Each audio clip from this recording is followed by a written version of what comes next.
Good morning, students.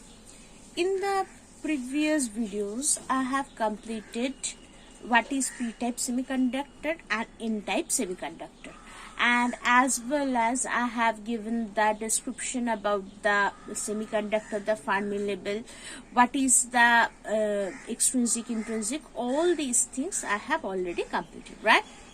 So today I am going to continue from the next part, that is the p-n junction. Now what is this p-n junction? p-n junction is nothing but the doping of p-type and n-type semiconductor.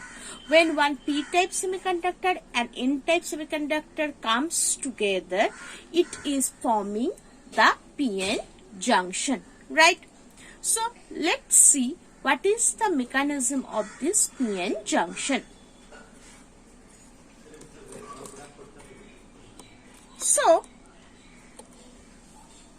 for this p-type, so when one p-type and an n-type semiconductor is being doped with each other, this is your p-type and this is your n-type. So, it forms the p-n junction, right? So, for the p-type part, it is filled with the holes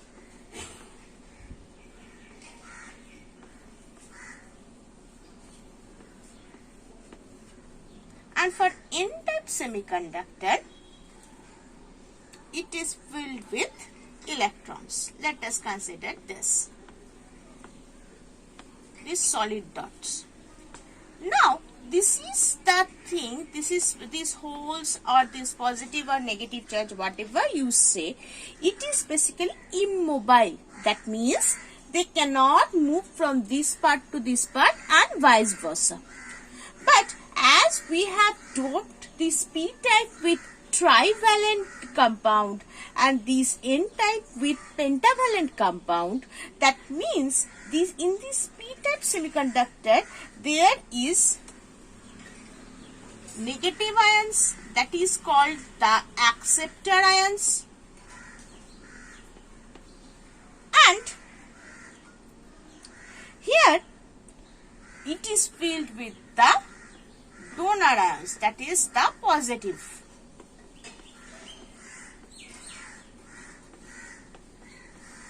Right?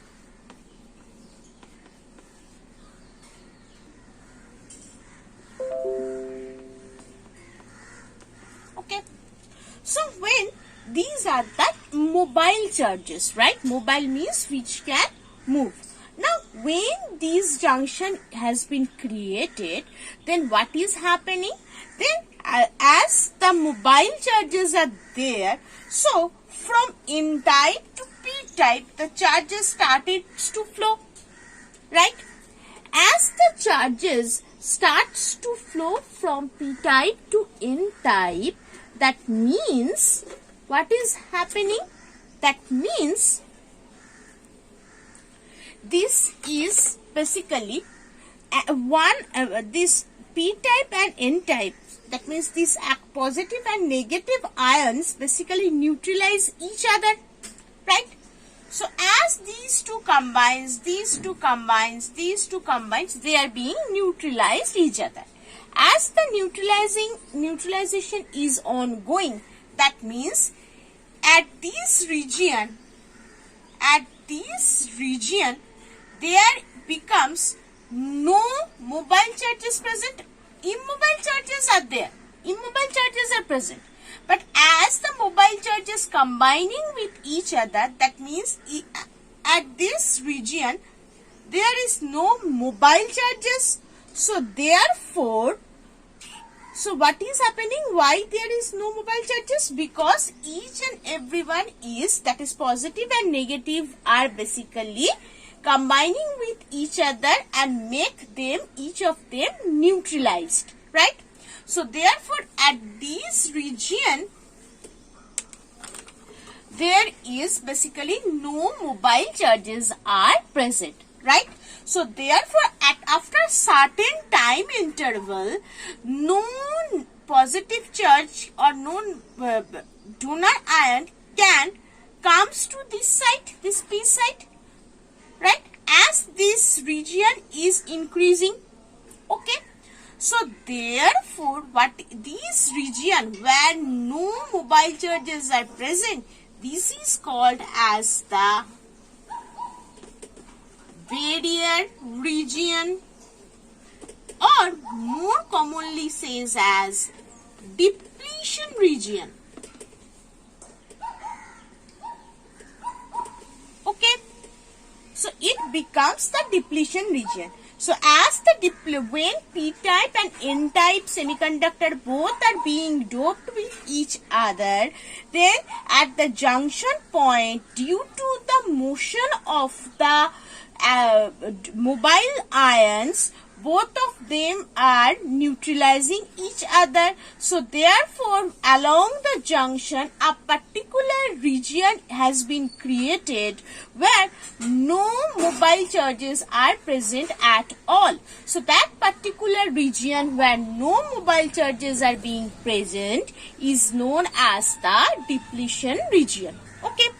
So as this depletion region has been created, so we need an external energy to overcome this depletion region, right?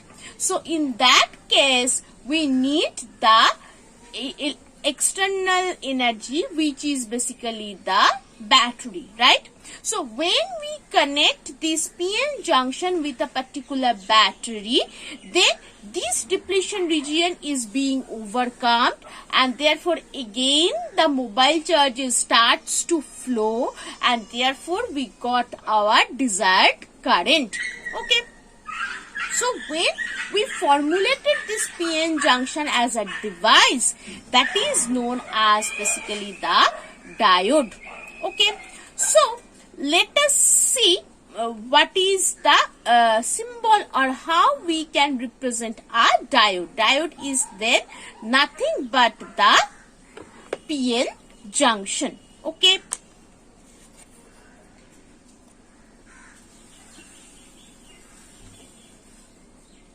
So a diode is represented by this. This is the symbol of the diode, right? So now the thing is that as this is the flat position, this is the plane, so that is plane, P for positive. So this side is positive, and there is the notching, right?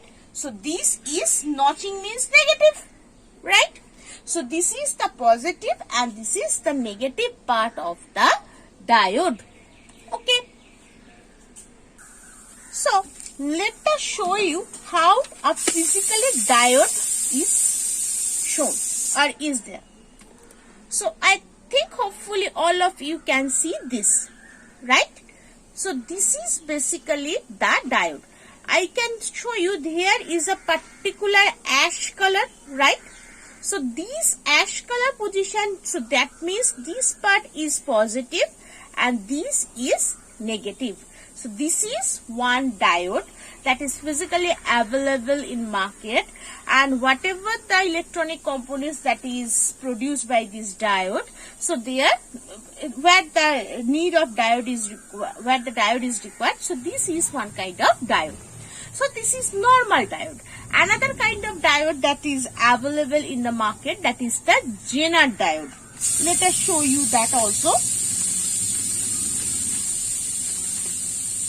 So this is basically the Zener diode, this smallest one. Here another part will be there, but that has been broke. So therefore this is the Zener diode. Okay. Another type of diode, that is the LED, light emitting diode. So this is basically the LED that is available. And another is photodiode. Photodiode is this, that is when it becomes white, that is this one. This is basically treated as the photodiode. Okay. So there are variety of diode that is available in the market. And when we basically created, suppose here we have shown we have seen that there are P and N, right? So that is therefore diode is known as bivalent. right?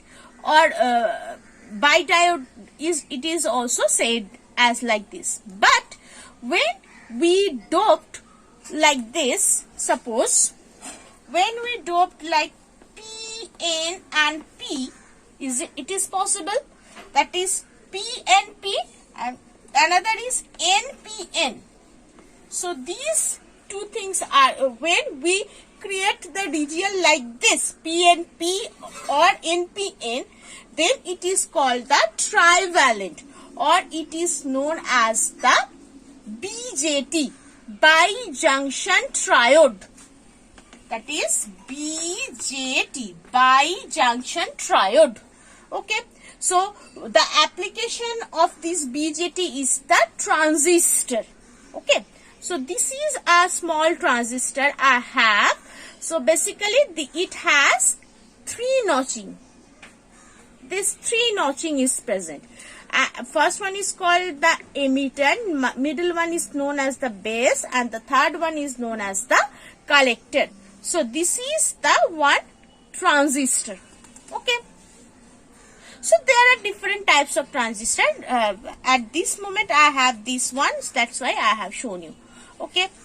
So I think you got the idea what is diode and all these things. So in the next video I will continue with the VI graph, forward biasing and reverse biasing.